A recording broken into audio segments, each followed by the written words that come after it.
The following program contains explicit language and images from law enforcement active shooter training. Viewer discretion is advised.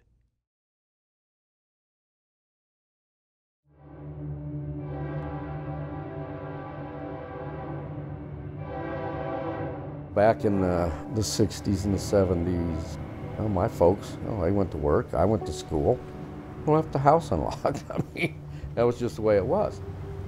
The duties of a small-town police officer never change. It's nice to work in a smaller town because you can have the rapport with people and people can trust you. Patrol the streets, collect the facts, find the crook. Everybody knows everybody, and everybody's got an opinion on what people do. Make people feel safe. Nothing's changed. The level of crime today is different than it was 20 years ago, 10 years ago. Everything's changed. The technology, public expectations, training requirements. You are scared to death. Rules of engagement. Put the hammer down or you're going to get tased. The ferocity of the violence. So when you think it's not going to happen here, it is. We just don't know when. A changing job in a complex world. That's the reality of the rural sheriff's deputy and the small-town cop.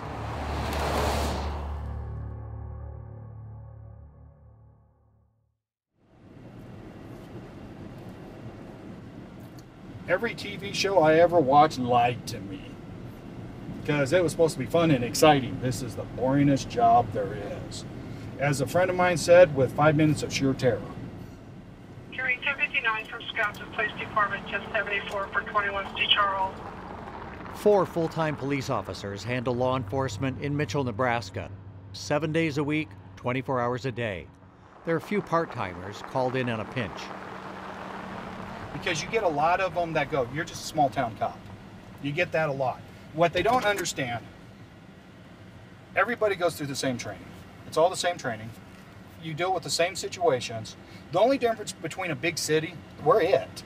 We're everything. The crime rate in surrounding Scottsbluff County is slightly higher than the state average, but in Mitchell, the number of total crimes, mostly small stuff, is well below 100. The last murder was in 2011. Night shift, I started at 1600, 4 o'clock.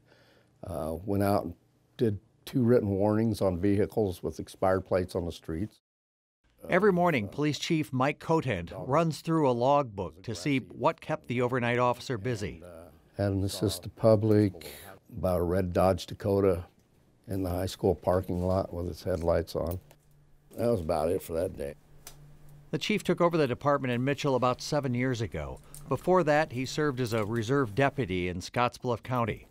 Later, in tiny Lyman, Nebraska, he got hired by an old school police captain. And then he says, well, I'll see you on Thursday. So I come up Thursday evening and he gives me a set of keys and he says, here's your belt and here's a gun and I'm going home. How much training? I did not have it. None. There was nothing. I didn't know the radio codes. I didn't, I was really, really shocked. Off we go. But we give them the best that we can give. Like tonight, example, we should have another officer on tonight. Well, we don't, so the chief's got to fill the boots. We know where our troubled spots are. We patrol that area a little more than we do others, but you never know what's going to happen and where it's going to happen. We look for car doors open or vehicles that are not known to be in that area. 200 Central. 1039 T-Tom 770. I have never seen that vehicle around, so I know just about everybody in town, unless they've just moved in or something of that nature. But I try to make it a point that I get out and visit with people. What are you doing? Totally driving the speed limit. Oh yeah, okay. No! Because they're your eyes and they're your ears, and they have a wealth of information that otherwise you wouldn't know about. You guys need to go home, okay? We need to talk to your mom, okay? They just moved in up here. A new mom in town got a friendly reminder to keep her curious kids away from the railroad tracks. Pulling into the trailer park a few minutes later, the chief waves at a familiar face, sensing something's wrong. You okay, Tina? It's been a hard day. Has it? Yeah. So what's been going on? And at that time she broke down and says, well, my husband Dale, he made comments that the first train missed him, but the second one wouldn't. Now I don't know where he's at. Okay. Is he out walking? Yeah. The pickup's there. Yeah, he's out walking. Okay. And I think he's suicidal. All right. I will look around for Dale, okay? And if I find him, I'll bring him home. Oh, thank you. Okay? The nightly routine gets set aside. The search is on. I just made contact with 1012, and she's advising that her husband has made some suicidal remarks and that he's off his medications. So we're going to be out looking for this 1012. We didn't see anybody, so we started going further out, and we went out to the Union Pacific tracks. We're going to head up to the north and see if maybe he's up in that area. At that time, the Scottsbluff County Sheriff's Office became involved. Hey, we've looked all over. I got Bear out east. Hey, and also the Nebraska State Patrol. Okay. You thought you might have seen that guy? Everybody started looking in different areas of the county. Ended up, the Nebraska State Patrol found him 3 miles east of Mitchell on County Road G. So finally we arrived. All he wants to do is walk to Scottsbluff, 4 packs of cigarettes and go home. Okay. Went down, talked to Dale. I've known Dale for probably 17, 18 years since I started copping up here in Mitchell. I said, you're not going to hurt yourself, right? And he goes, no. He said, well, I'll tell you what, Dale, we'll just go down there and we'll get you a couple packs of cigarettes. He said, okay. So we drove down to Scottsbluff. And I think it makes a good public relations that I do something like that, because there may be a time that I may need him for something and he'll remember, well, yeah, you know, he did that for me. You know, he's a good cop. The city budget may be the best indication that Mitchell supports keeping its own police force. It's 22% of the city's $1 million budget, more than roads or parks or anything else. Voters approved a sales tax increase, in part to maintain local police coverage. Our guys are busy all the time, and they're efficient, and they do a good job. There are the things you'd expect from any department. Working radar, the shoplifting and burglary reports, traffic accidents, and security system false alarms. They were testing the alarms, and well, we know it works. And one of the biggest things that small town police have to deal with that Scottsbluff doesn't have to deal with or Lincoln has to deal is nuisance abatement. These poor guys, we are on them all the time on weeds, you know, grass and junk in people's yards. That's not something somebody in Scottsbluff has to deal with. We are animal control. We do animal control. We've had a cat problem, but here this last summer it's just exploded. I mean, we've got feral cats all over town. We put our live traps out. We had an incident the other night. One of my officers had to go over because a lady let a cat out of the trap. You call us. You do not mess with our traps, okay? Because if you do, then you're going to look at charges. You understand that? For interference. Oh, I was looking for that the other day. Officer Mandy Murphy has been in uniform for 7 years, 4 of those with the Mitchell Police Department. I like probably the most that every day is something different. Like, it's not just the same thing and sitting in an office all day. I'm constantly challenged by it. I prefer nights just because it's kind of different calls that you respond to than during the day. A lot of our disturbances happen at night. I would say one of our more dangerous calls that we respond to are domestic disturbances. They like us to have more than one officer respond to those, especially because they're a lot of times more dangerous than others. About 1,600 people call Mitchell home. 1 out of every 4 of the mass shootings in America took place in towns with fewer than 10,000 people. Many of the smallest police departments now recognize schools become targets. In 2016, Nebraska state law required school districts, big and small, to prepare safety plans in partnership with local police. This drill we're going to do this afternoon helps the teachers know what to do with their kids. Today when we practice, they want us to do a lockdown, which means that we lock our rooms, okay, we pull our curtains, and we go to the safest place in the room. Where is the safest place, do you think? You guys are sharp. You bet. Over in the corner. Okay. I mean, it's secure. Getting in would probably be easy, but getting in one of the rooms, you're not getting in. We have 3 doors we got to lock, so that'd be it. I guess to me, in the lockdown, the outside doors aren't the priority. We don't want parents to come in there. I think it makes it a lot more difficult when the kids are there. Just kind of seeing their reaction, even to a drill, you can tell they're a little unsure. Just thinking about if a real situation would happen, how they would react to that. Things get a little chaotic, you know, especially if all the kids are out in the hallway and they say lockdown, lockdown, lockdown. Please lock down. Please lock down right now. Thank you. Kids are rushed into the rooms, the doors are closed. Go ahead, quickly, sit down, quick, quick, quick. Their lights are off.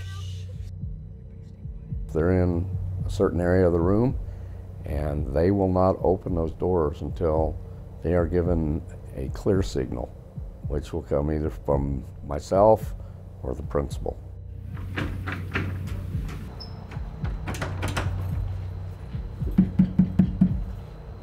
Okay, can't see him. We're not going to wait for anybody. That's another post-Columbine thing that went into effect after that. Before that, they would just call the SWAT team. But now they have decided that we need to go in, even if it's just one officer.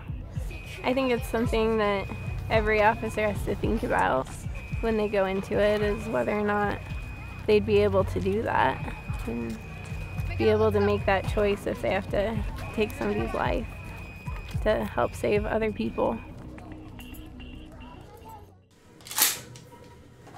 It's scary that we have to look at active shooter like we do now, because that just tells you the world we're living in.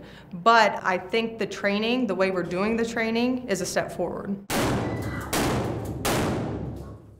Columbine changed how officers responded to horrific events like an active shooter. Almost every community that has a police department has a school. And in the last 20 years, people have recognized that if you truly want to hit Americans hard, you hit the school, because everybody cares about the kids. Whatever the reason is, the act is going to require that local department to be prepared. Only recently did Nebraska's Law Enforcement Training Center require active shooter training for every Nebraska police officer or sheriff's deputy wanting to wear the badge. Some call it active shooter, some call it active killer. It was traditionally, that was a SWAT call response. You waited for SWAT to show up, and Columbine showed us that's probably needed to be looked at, and that needed to be changed.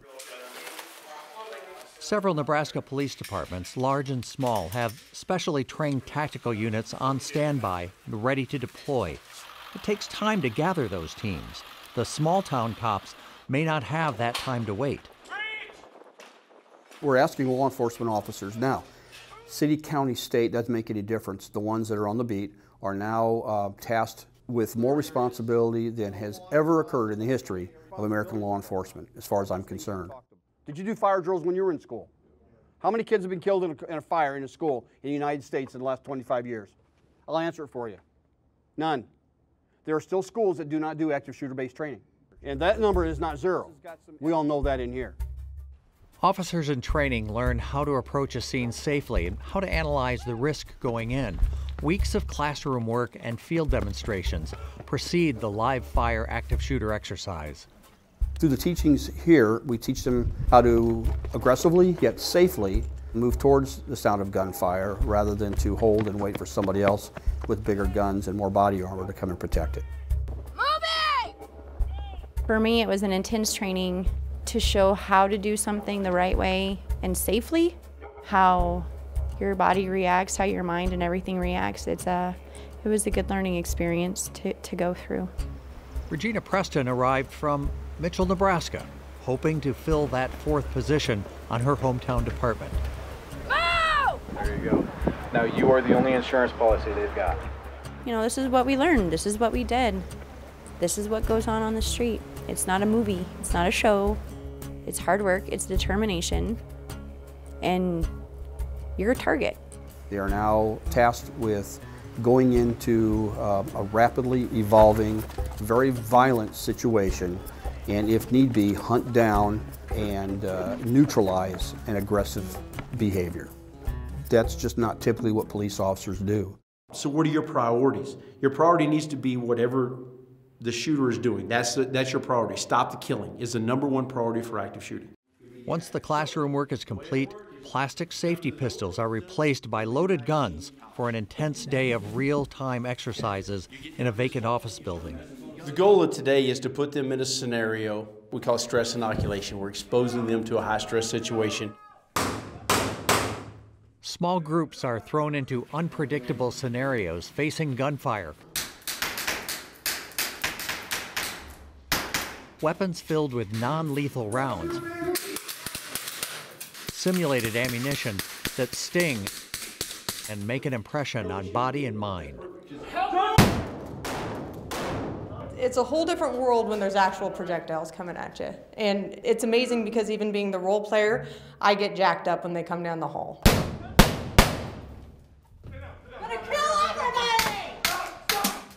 They never know what they're getting themselves into.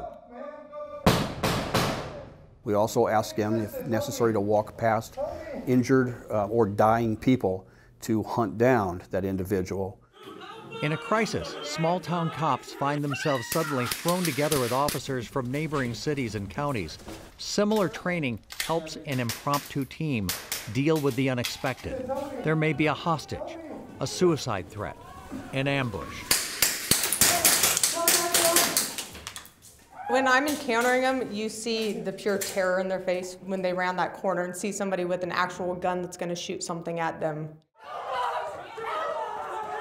Occasionally, teams remained remarkably focused as the chaos of the drill unfolds. They moved as a trained unison, they moved into position, and if they did things right, the person that was neutralized was the bad guy. If they were hit, they took non-life-threatening wounds because they did the training as they were prescribed to do that. As you saw, the vast majority of them did a great job. They come in, they did it, and there was no hesitation. Neither one of our hostages got hit. They weren't laying on the floor, so they didn't get hit. That's good. You recognized and processed that information, took out the shooter only. Some find the intensity disorienting. They forget the drills and the classroom advice. When you actually put a live firearm, the SIMS rounds in on it, you see they get that adrenaline dump. The adrenaline, the stress is the main cause for most of the years. The stress will cause the mistakes. There was a lot that caught you off guard. When you get shot at, you're being, I mean, you know it's coming, but you're not real sure from where sometimes. Officer Preston's team started out strong. So what can we do for you? What's going on? But negotiations with a freaked out woman using a human shield seem fruitless. Take it, take that shot, take that shot! Then a team member deviates from training, stepping into the doorway, unsure if he should use civilians to steady his firearm.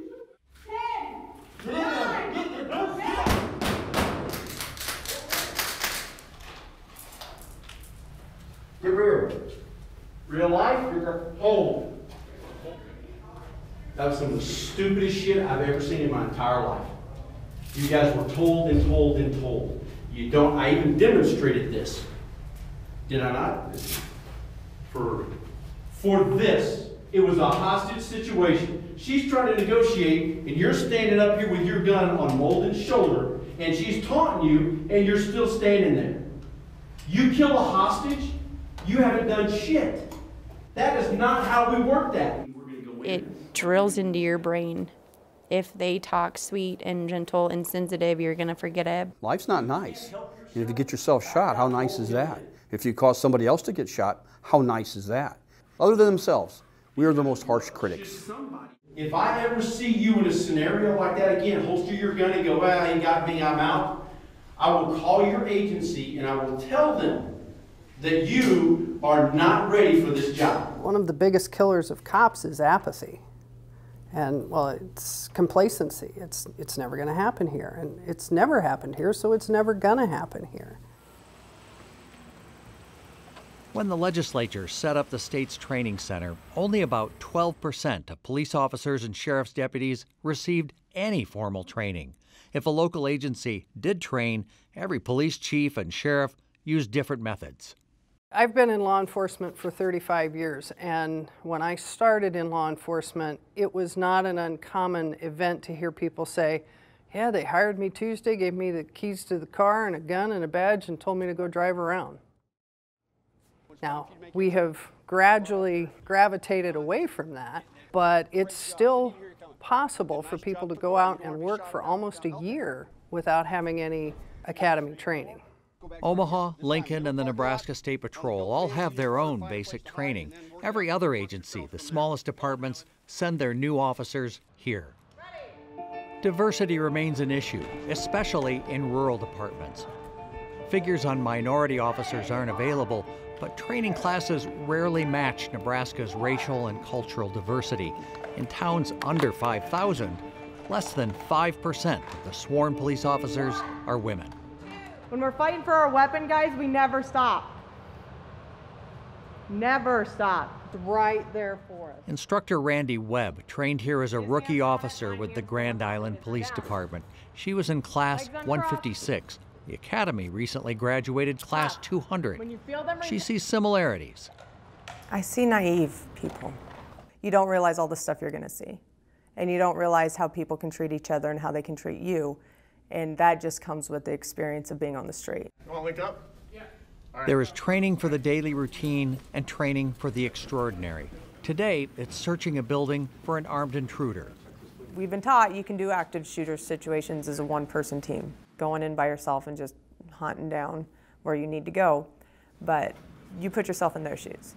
Running into a situation where you know somebody is actively shooting people, actively hunting people down, and your confidence level, that adrenaline rush, that fear, it's going to be there. Drill is quite simple. We put multiple people in different rooms that if you move at an adequate pace, you should be able to see them. And we have them walk the hallway and they call out those that they see. Contact! Contact! When they turn around and I ask the rest to step out, they realize they were moving too fast. When they looked left, they should have been looking right. They understand that if they can get help, it's all the best. So now you have to decide. Do I take the speed and get to the end of the hallway, save the people that are being shot, or do I go slow down this hallway to ensure that I find anybody that may be in the room, threat or no threat? What's important now? And that's a decision you have to make. That's the reason that going into this by yourself is such a hard choice. The stress level, you hear it in their breathing, you hear their voice if they try talking. You visibly see them as they're going through it. It's a huge amount of stress for one person to go through. Preston, you're up next. Going in that situation, you don't have a cover officer. You don't have 6 set of eyes in that situation. You have your own 2. So you miss things. It's scary. I'm not gonna lie, it is scary. It's a scary thought to think that, you know, it's gonna happen in our town. Put your hands up, let me see them. Unrealistic or not, it's still an eye-opener. And it was a good training. And to get to the end and see how many vital things you miss. Bad guy, step out. Sam. Good grief. And why do I go in? Because there's lives at stake.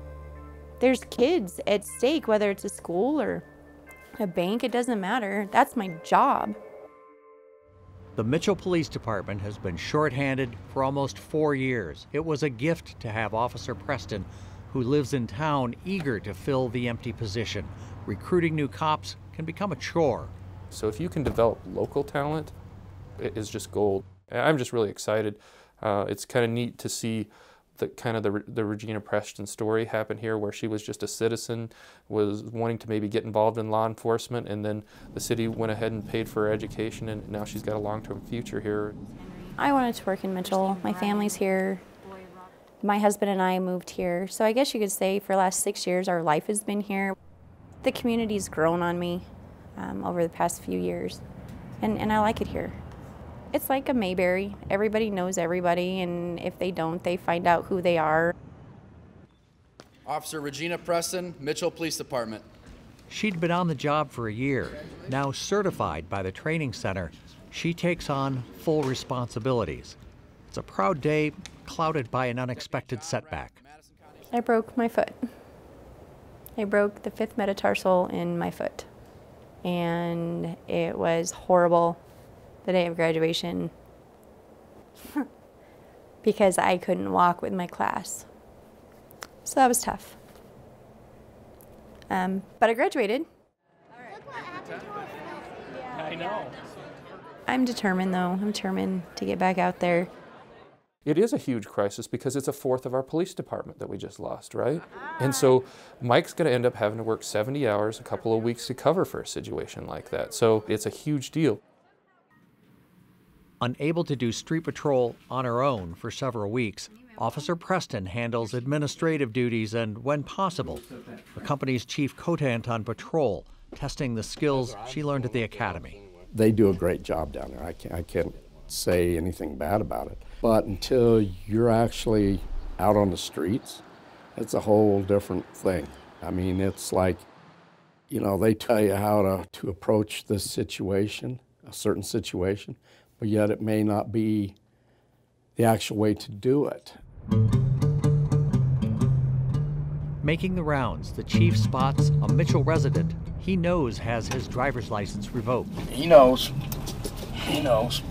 When I see this gentleman, and I'm thinking, you've got to be kidding me. I ain't got any citations with me. It's a routine stop for a fairly minor offense. He pulled over without me even turning on the lights. Even when you're on a first-name basis with the driver, you never know when something may go alarmingly off script. The driver gets a fresh driving while suspended citation. The truck will be towed. Everybody sticks to the script and no problem. So after that was over, I asked Regina, Officer Preston, I said, critique me. I said, what did I do? Okay, what did I do wrong?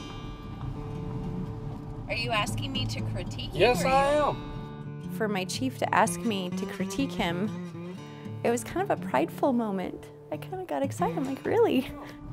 Well, you didn't call it in. Oh, yeah, that's true. You didn't confirm it. So you got the license. You didn't ask for the license of the passenger when you knew that he was driving under suspension. Yeah. See, I'm doing all things wrong. That's good critique. You weren't prepared for No, I wasn't. any stop. No, I was not. And that's one thing that they really pushed learning up at the academy. This is how you need to do it. This is how I expect you to do it. This is where you park. This is when you light them up. This is when you call it out. This is how you approach this. I mean, all these different things. So with me sitting back after getting out of the academy, learning all of this and watching someone else, I can honestly say, that's not right. But you know, I mean, it's a good thing for me to be critiqued. Because I do. I'm human. I miss things, you know, and she was pretty blunt force to me. That gives her, I think, a sense of belonging and that she's sharing her knowledge with me. And I'm looking to the future and down the road after I leave here in about 1.5 years, maybe 2, that the city's going to be in good hands.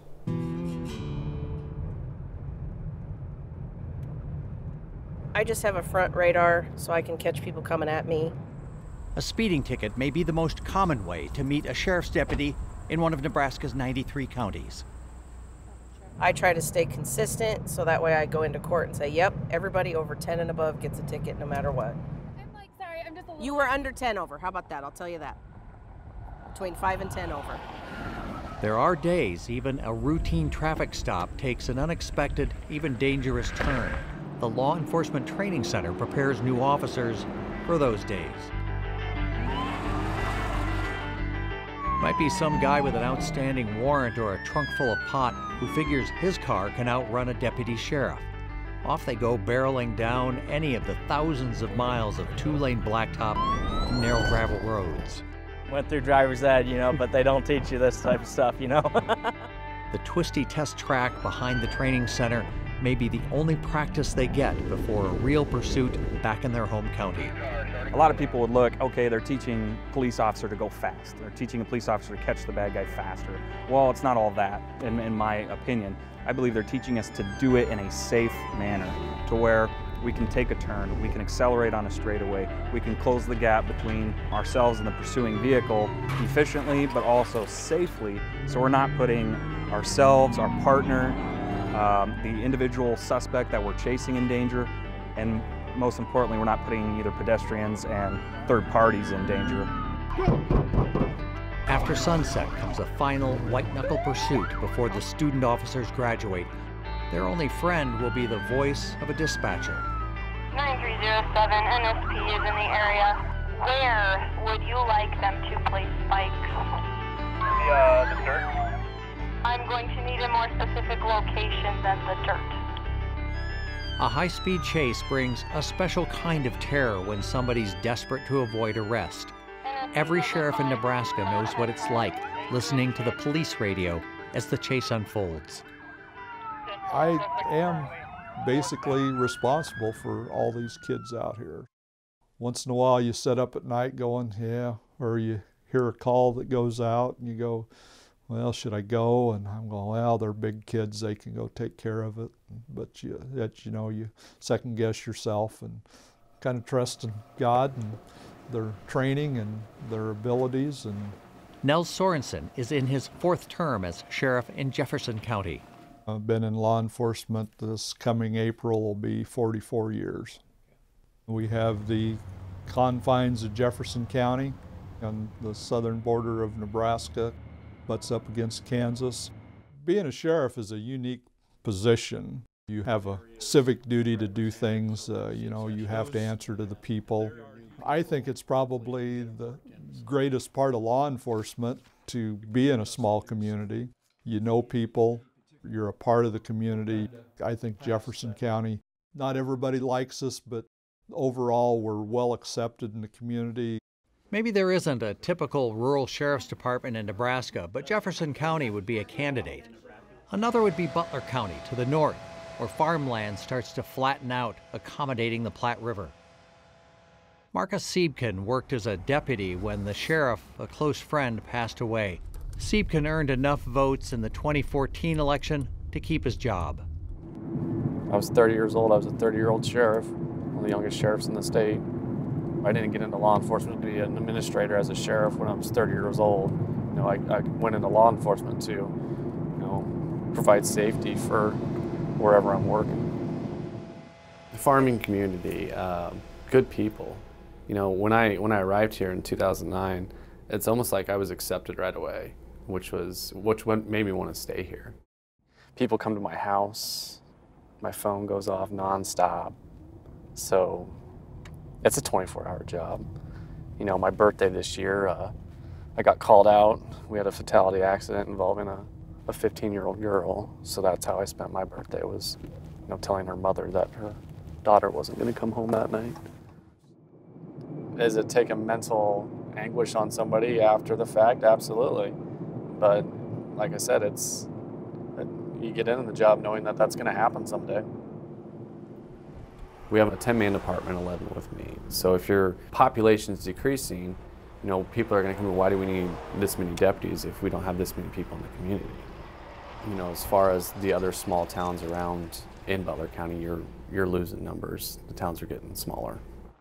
Since the 1970s in central Nebraska, people drifted away from the rural counties. Small towns shut down police departments, turning over law enforcement to the county sheriff. There's 13 communities in Butler County, range from 100 people to close to 1,000 people. We have 3 contracted towns within the sheriff's office: David City, which is our main contract, Bellwood, and Rising City. In Butler County, David City gave up its 4 officers, signing a contract with the sheriff to keep the peace. Hey, make sure you mow this, okay, Laura? Each city contracts with the sheriff's office for so much patrol time in their community. That it would include doing ordinances and stuff like cars and the weeds and stuff. So we have to do so many hours a day in those contract towns to meet those hours. I'm not going to disturb the dogs anymore. We've been one of the 10 most depleting counties in the state for several cycles. Oh, it's terrible. Our population is going down, but our crime rate is going up. The population of Fairbury, the largest town in Jefferson County, dropped 6% in 10 years. Tax revenue dropped as well. The city debated whether it was just too expensive to pay for its own police force. It seems like we're on this trend of cutting this community down to just a bare bones. Legitimate concerns mixed with rumor fueled concerns about whether Fairbury could remain a safe place to live. I don't like seeing the whole community freaking out about whether their children are going to be safe or whether they're going to have to go purchase, handguns and mace and everything like that. Contracting with the county sheriff seemed the only way out. The people are going to be there, they're going to have the backup, they're going to have the help that they need. So there will no longer be a Fairbury Police Department.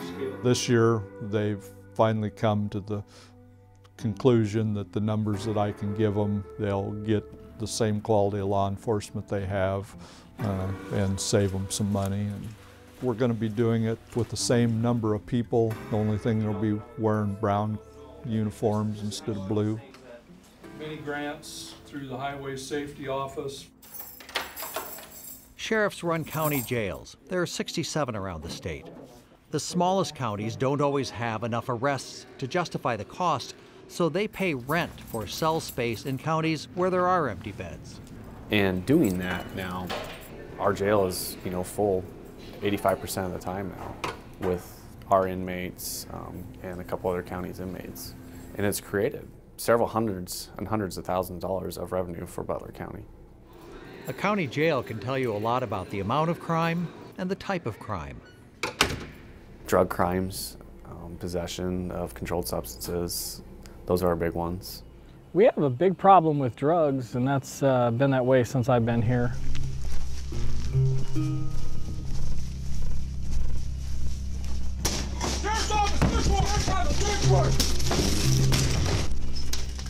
Get out! Let me see your hands! Let me see your hands! You get your burglaries and your other things, but a lot of those are related to drugs in and of themselves. You probably wouldn't have that burglary if it hadn't been for drugs. People need to fuel their habit. Mostly what we see is methamphetamine, marijuana. Started to see an upsurge in heroin, and fentanyl, things like that. Prescription drugs are big too. We see a lot of abuse of that. And this is a field test. Turn blue. Color means it's positive test for methamphetamine. Most of these people aren't bad people, they're just addicts and they need help. And a lot of our calls like that, that's what we're dealing with. We're not dealing mainly with the Mexican mafia or anything like that, we're just dealing with people who have a substance abuse problem and they need help. We've served a lot of search warrants here in the last year, trying to clean things up.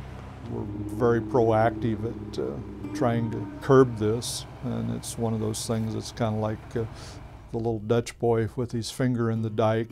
He only has so many fingers, and we're the line between, you might say, good and evil, because drugs are definitely evil. Tears families apart, and it's a sad situation. Yep, Zeets. There is evidence drug smugglers stay busy moving product across the network of rural highways and back roads. I think a lot of counties are taking a stance on, good luck going through Nebraska because we've got a lot of trained officers on the criminal and drug interdiction here. Interstate 80, cutting through rural counties, earned its reputation as a pipeline for cars and trucks moving tons of illegal drugs across Nebraska. I think it's everywhere, with Colorado legalizing marijuana. It's not hard to do a traffic stop, here in David City or on Highway 92 or 15 where it's a simple marijuana infraction stop and a cite and release. You almost see that daily. It doesn't matter to me whether you're in a big city or a small town. Crime still happens and you still need those same investigative tools. This is going to be our GPS system that we use, basically. From accessing arrest record databases to filling out reports in the field, the technology linking all Nebraska law enforcement became an expensive necessity for small departments with limited resources. It's a big difference. Technology has come a long, long way. Tracking devices in patrol cars all over Nebraska transmit their locations to dispatchers across the state and on cruiser dashboards in the field. It really helps being able to tell where everyone else is if you were to need help. Half the police departments in the United States employ body cameras. Officers in the most remote settings can be constantly monitored by technology, demanding new levels of accountability. At the very least, we're on microphone where you can hear everything we're saying and doing. And then other than that, we're on camera just about every time we make contact with an individual as well. He's armed with a hammer. Justin, can I talk to you real quick? Can you put the hammer down? Put the hammer down, please. Justin, put the hammer down. Put the hammer down. Put the hammer down or you're going to get tased. Put it down. Step away from it. What's going on, man? Get your hands out of your pocket. Police-worn body cameras catch good conduct and mistakes, threatening behavior, and important details. The agencies that are throwing a fit about them, why? It's just recording what we do every day.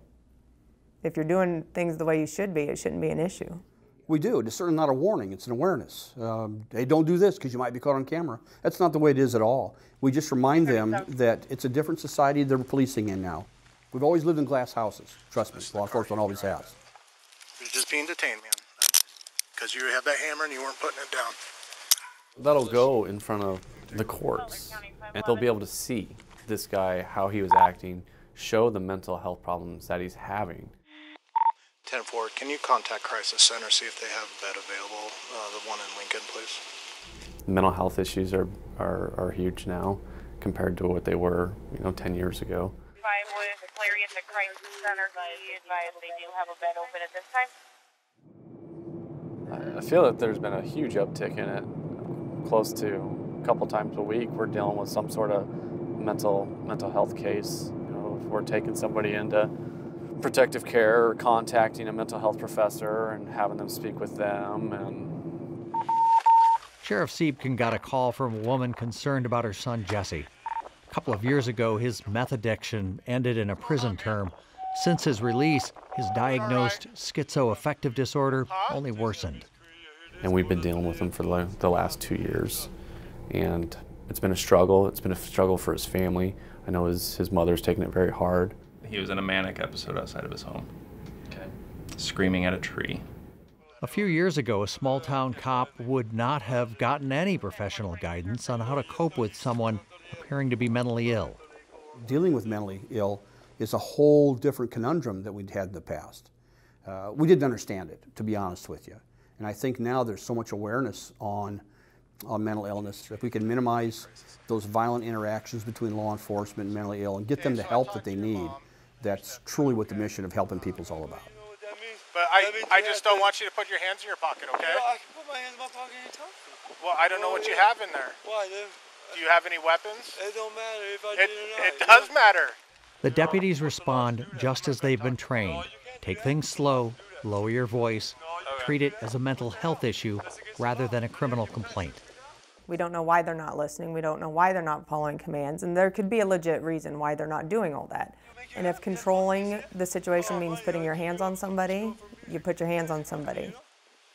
Keep your hands, okay. Whoa, whoa. No, what did I do? That's Well, like the fourth no, time I I've did. asked This is not an unusual occurrence in rural counties. Hi, are you mom? Families with mentally ill relatives can have frequent visits with the local cops. But he sees things and he fights for his life, and there's... Okay. So like he'll have like an actual fight, just yes. nobody there? There's nobody there. Okay. Butler County, like most small counties in Nebraska, has no mental health specialists, much less beds available in area hospitals.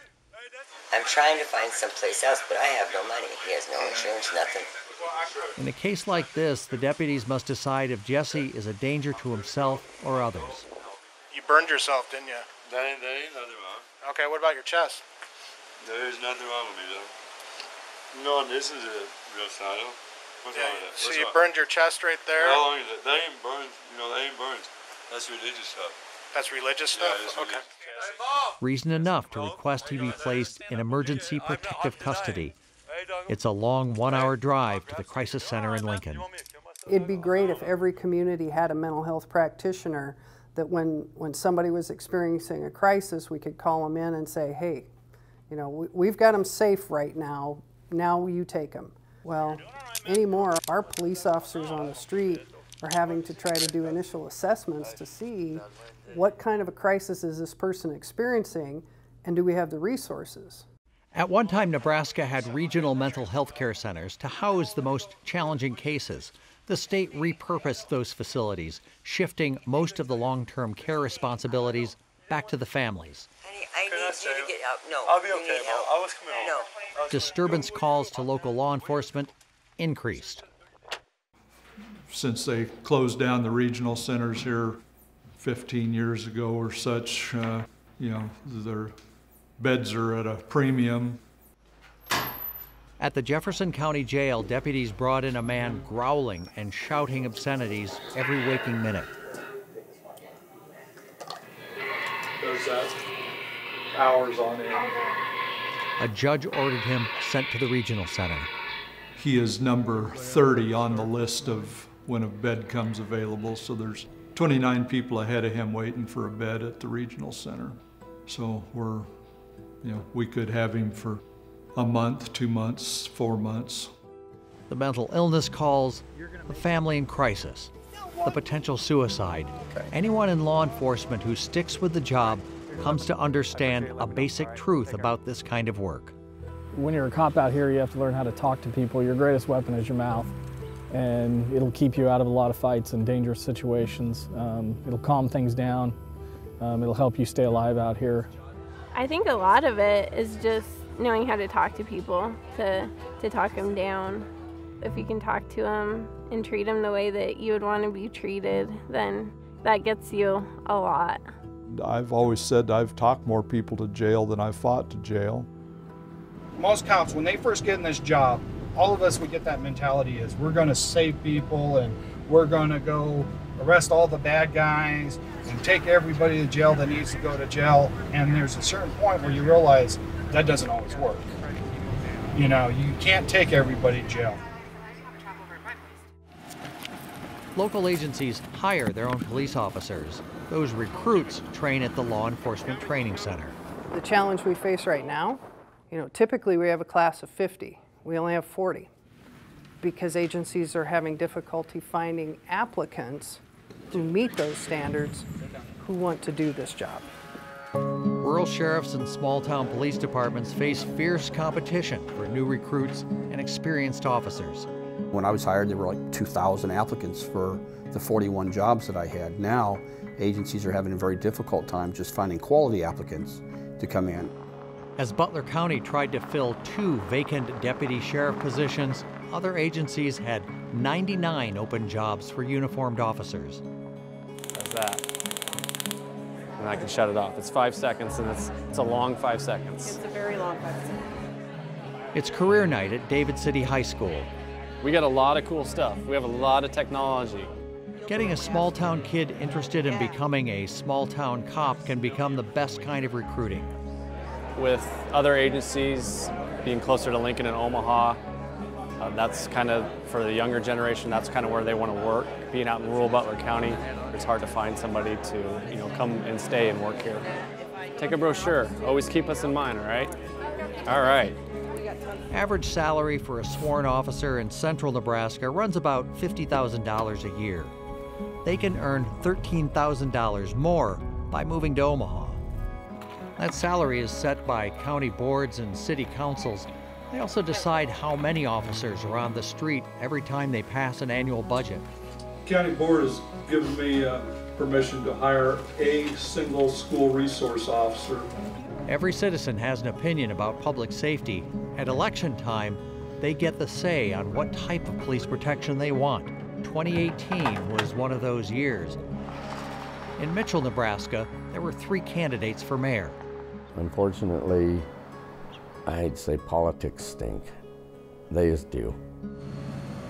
Every now and then somebody gets fired up about shutting down the police department or cutting the budget or changing who's in charge. So if this year, when the new mayor or whoever it is going to be mayor decides not to appoint me as the police chief, I'm done. I don't have a job. Mitchell's incumbent mayor wasn't reelected. There's no sign from the new mayor, Chief Cotent, needs to worry about keeping his job. In Jefferson County, Nell Sorensen ran unopposed again. He's sheriff for another 4 years. A little over 3,000 elected sheriffs in the United States. We're a pretty small group. Everybody has that responsibility to the electorate that, you know, you're doing your job, and if you're not doing your job, then you're not going to be doing it much longer. The election for sheriff in Butler County took an unexpected turn. After 6 years in office, Marcus Siebken found himself running against 2 opponents. Obviously, the whole county looks at the sheriff, and it's very hard, just for me personally, because I hate failure.